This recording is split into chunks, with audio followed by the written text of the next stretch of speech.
So the TSX hitting a record high today, even though oil prices have been under pressure. We saw stocks like Imperial Oil and Canadian Natural declining.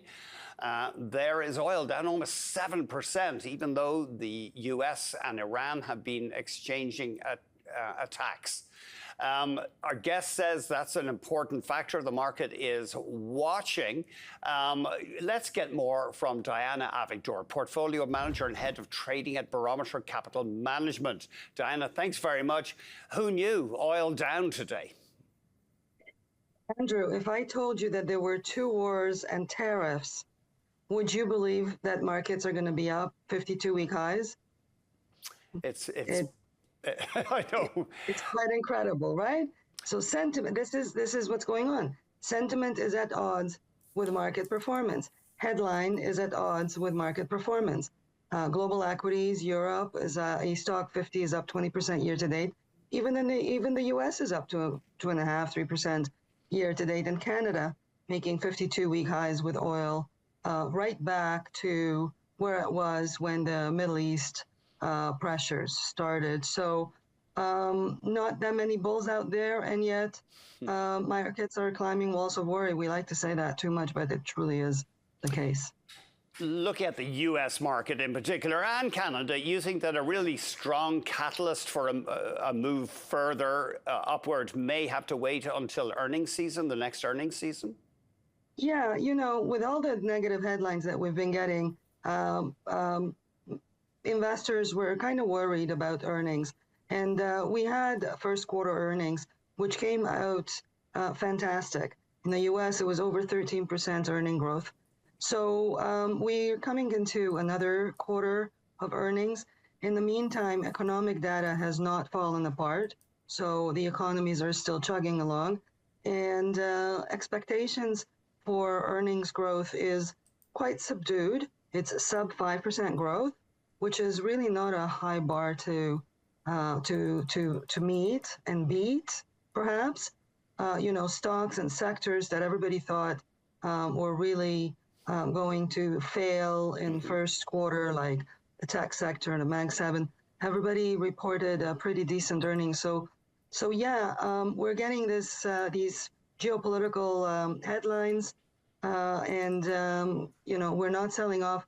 I mean, this is not a political show, but you know, to the extent that the world could be a safer place, perhaps that is what the market's telling us. We sure don't know. We just know that we don't know. So we have to listen to the market. Dan, if I could summarize some of your strategies right now, you're redeploying cash and you're moving money into materials and you're adding exposure in tech, uranium and defense. Talk to us about a couple of those themes, if you would. Right. So in the beginning of the year, markets were starting to be a little bit more treacherous. We look at certain indicators, internals of the market, and that took us out to almost 45% cash in certain places. Throughout the last month, those internal indicators and breadth, sentiment indicators and breadth measures have all kind of turned more and more positive.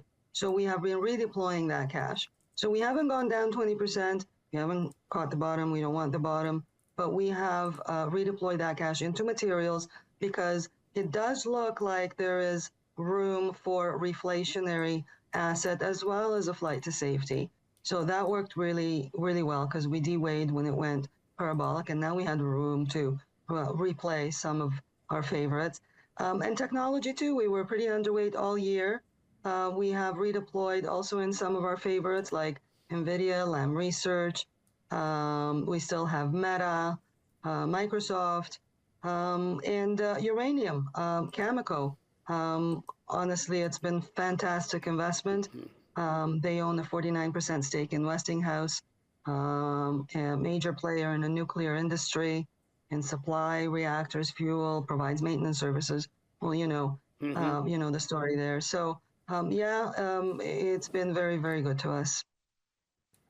I think we can show some of your stock picks here. They do refer to Cameco. Cameco hitting a record high today. Another name, RTX, formerly Raytheon. What attracts you there? All right. So RTX Corp is the company that merged United Technologies and Raytheon in 2019. It is really the best looking large defense company from a technical perspective. And what really moves the needle for RTX Corp is missile sales. There's a lot of missiles being fired right now, and they'll need to be replaced. It sells into Israeli missile defense, both in the Iron Dome and David Sling. And there will also be a key beneficiary of the Golden Dome initiative that is starting in North America. So details are scarce for Golden Dome, but it's expected to cost quite a lot, and this company will be selling into that. So that's a good forward-looking project.